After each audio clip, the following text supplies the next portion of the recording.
Hello दोस्तों, क्रिप stories Hindi में आपका एक बार फिर से स्वागत है। आज मैं आपके लाया हूँ दो सच्ची डरावनी कहानियाँ। तो अपने अपने हेडफोन्स लगा लीजिए और कहानी का मज़ा लेने के लिए तैयार हो जाइए।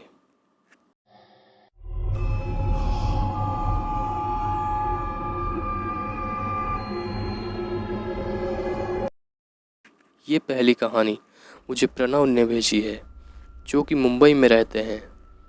तो ये कहानी मैं उनके ही पॉइंट ऑफ व्यू से सुनाऊँगा। हेलो दोस्तों, मेरा नाम प्रणव है। मैं मुंबई के धारावी का रहने वाला हूँ। धारावी, जहाँ पर बहुत से बॉलीवुड मूवीज़ की शूटिंग हुई है, जैसे दीवार, भूतनाथ रिटर्न्स, कमीने, कली गैंग जैसी मूवीज़ यहीं पर शूट हुई है। खैर, ये बात तब की है जब मैं 16 साल का था। मेरी 10th की बोर्ड एग्ज़ाम बहुत नज़दीक थी। एग्ज़ाम की पढ़ाई के टेंशन में मैं अपने घर वालों को और बाहर के दोस्तों को भी मिलना छोड़ दिया था। मैं पढ़ाई में इतना ज़्यादा खोया रहता था कि मुझे पढ़ाई करते करते रात के 3 बज जाते थे और मुझे पता तक नहीं चलता था। एग्ज़ाम के नज़दीक आते ही स्कूल में भी एक्स्ट्रा क्लास चालू हो गई थी। उस एक्स्ट्रा क्लास में कुछ ही बच्चों को सिलेक्ट किया गया था और मेरा नाम भी उस लिस्ट में था, जिसको एक्स्ट्रा क्लास में बैठने का मौका मिलता था। उस एक्स्ट्रा क्लास के अंदर सभी सेक्शन ए, बी, सी और सेक्शन डी के बच्चे भी मिक्स थे। उसी एक्स्ट्रा क्लास में से एक लड़का, जिसका नाम नमन था, वह मेरे साथ ही की टेबल पर बैठता था। कुछ दिनों तक तो मैं उसे इग्नोर करता रहा, लेकिन एक दिन मुझे मैथ्स का एक सम समझ नहीं आ रहा था, तो मैंने उससे वह सम पूछा। तभी मुझे उसका नाम पता चला। धीरे धीरे रोज़ ऐसे ही बात करते करते हम बहुत अच्छे दोस्त बन गए। उसकी एक बात जो मुझे बहुत अच्छी लगती थी कि जहाँ पर सब लोग एग्ज़ाम की टेंशन में लेकर पढ़ाई करते रहते थे, वहाँ पर वह एक ऐसा बच्चा था जो कि उस टेंशन भरे माहौल में भी स्माइल देता रहता था और पढ़ता रहता था। तो एक बार मैंने उससे पूछा कि तुम इतनी टेंशन में भी मुस्कुराते हुए कैसे रहते हो? तो उसने कहा कि इसमें इतना ज़्यादा घबराने वाली क्या बात है, 10th के एग्ज़ाम ही हैं और मुझे अपने आप पर पूरा भरोसा है कि मैं इस एग्ज़ाम में बहुत अच्छे से परसेंट बना लूँगा। घबराता वह है जिसे अपने आप पर भरोसा नहीं होता।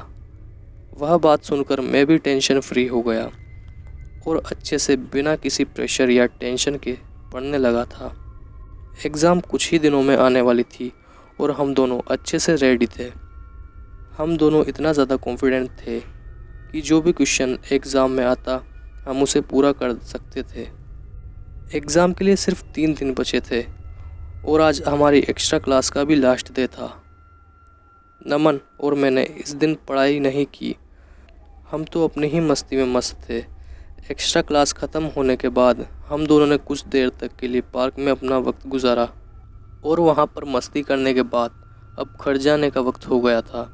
तो नमन को बाय बोलकर मैं जा ही रहा था कि नमन ने मुझसे कहा, प्रणव, आज से 3 दिन बाद हमारे एग्ज़ाम हैं, तो उसके लिए ऑल द बेस्ट। और हाँ, हम दोनों हमेशा ही बहुत अच्छे दोस्त रहेंगे और एक दूसरे को कभी भी नहीं छोड़ेंगे।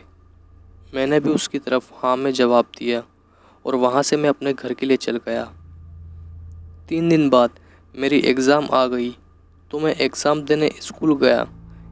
स्कूल का नाम तो मैं आप लोगों को नहीं बता सकता, क्योंकि इससे उसकी रेपुटेशन पर फ़र्क पड़ेगा। स्कूल पहुंचकर मैं सबसे पहले नमन को ही ढूंढ रहा था कि अचानक मेरे पीछे से किसी ने मेरे कंधे पर हाथ रखा। मैंने पीछे मुड़कर देखा तो वो नमन ही था।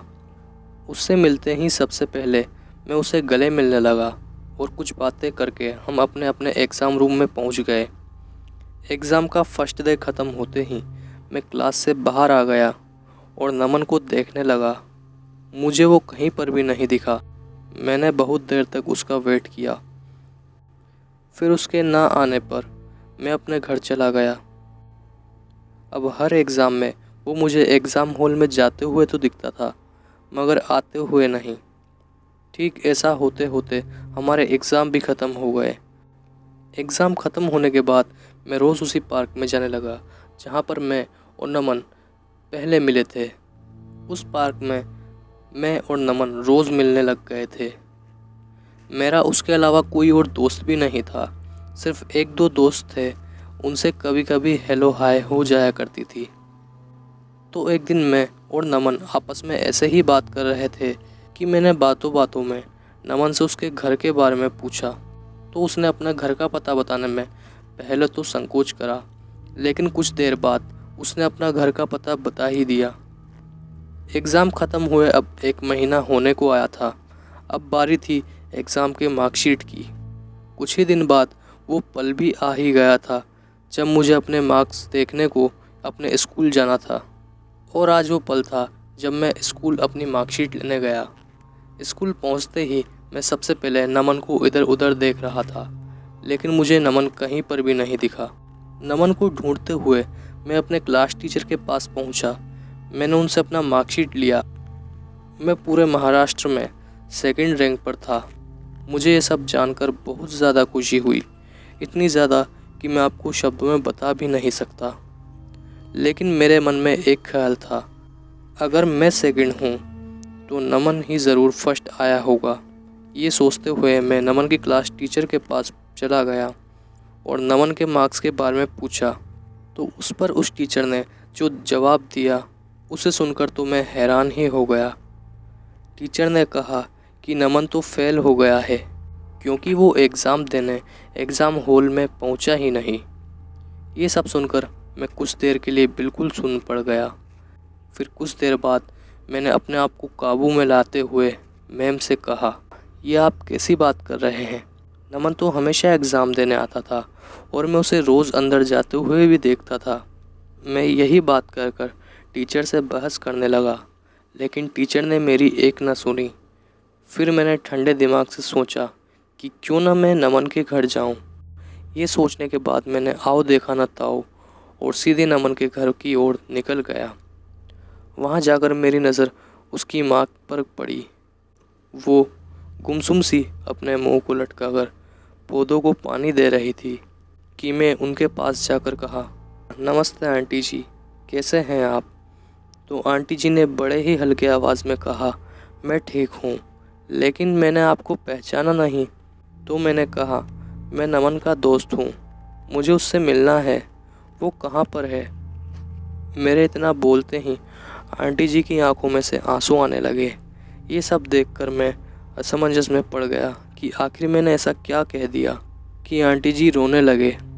आंटी जी ने मेरा हाथ पकड़ा और घर के अंदर ले आई और फिर दीवार में एक तरफ मेरा मुंह कर दिया।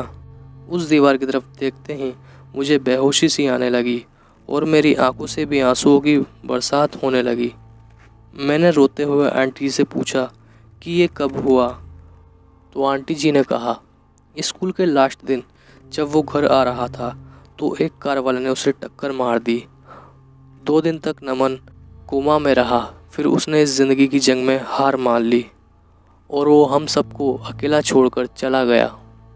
ये सब सुनकर तो मेरा जैसे दिमाग ही चकरा गया, क्योंकि अगर नमन की मौत हो चुकी थी तो वो कौन था जो एग्ज़ाम सेंटर पर मुझसे बात करता था और एग्ज़ाम ख़त्म होने के बाद पार्क में मिलता था? ये सब सोचते सोचते मैं वहीं बेहोश हो गया। जब मुझे होश आया तो शाम के 7 बज चुके थे। मैं अभी भी नमन के घर पर ही था। होश आते ही मैं अपने घर की ओर भागने लगा।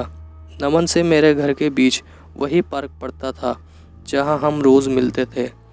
तो आज भी उस पार्क में मेन गेट पर नमन खड़ा था और एक हंसी भरे चेहरे के साथ मुझे देख रहा था। लेकिन पता नहीं मुझे उससे डर नहीं लग रहा था। मैं उसके पास गया और ज़ोर से चिल्लाया, कौन हो तुम और मुझसे मिलने क्यों आते हो? तो उसने कहा, मैं नमन हूँ। फिर मैंने कहा, तुम नमन कैसे हो सकते हो, वो तो मर चुका है। उसने कहा, तो आखिर तुम्हें पता चल ही गया कि मैं मर चुका हूँ, लेकिन इसमें मेरी क्या गलती? मैं तो आराम से अपने घर जा रहा था। मन में काफ़ी ज़्यादा बातें थी, एग्ज़ाम दूंगा, तुमसे मिलूंगा, लेकिन इन सब सपनों पर पानी फेर दिया उस कार वाले ने। तुम्हें पता है मैं कितना चिल्लाया, मुझे कितना दर्द हुआ। फिर 2 दिन बाद मैंने इस डर से हार मान ली। एग्ज़ाम का सपना तो पूरा नहीं हुआ, लेकिन मैं तुमसे मिलने ज़रूर आ जाता हूँ।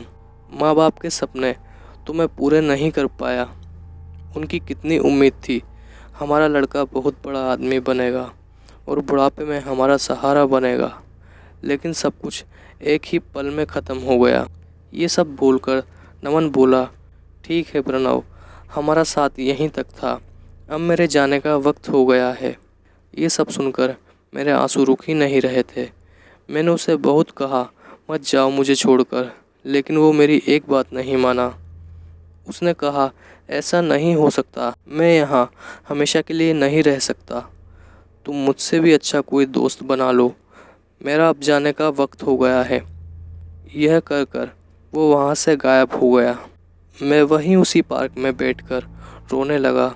आज इस बात को 10 साल हो गए हैं और आज भी कभी कभी जब मुझे नमन की याद आती है तो वो मुझसे मिलने आ जाता है। तो दोस्तों, बढ़ते अब हमारी दूसरी कहानी की ओर।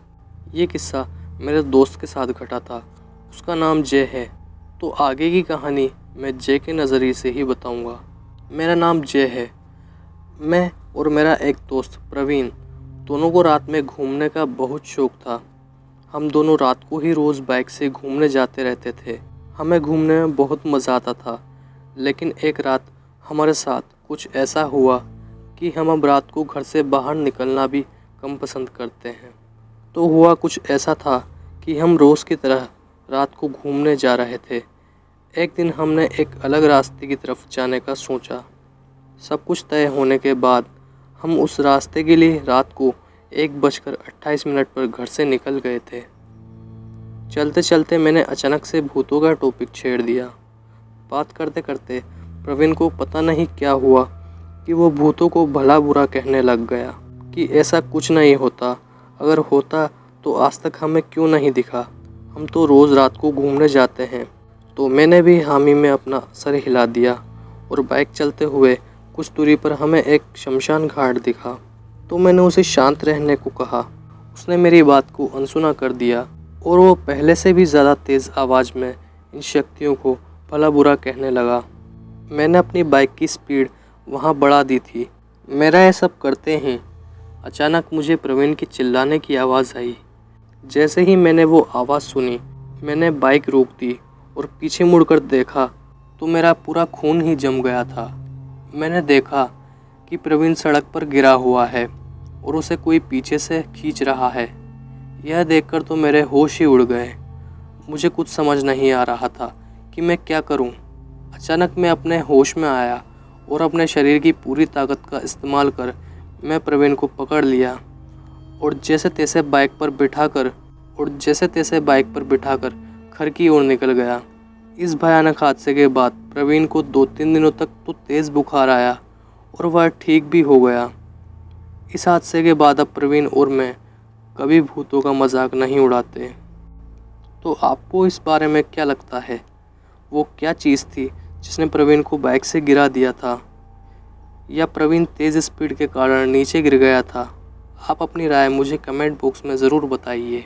तो दोस्तों, आज की कहानी में सिर्फ इतना ही। अगली बार मिलेंगे हम किसी और कहानी में। तब तक के लिए जय श्री कृष्णा।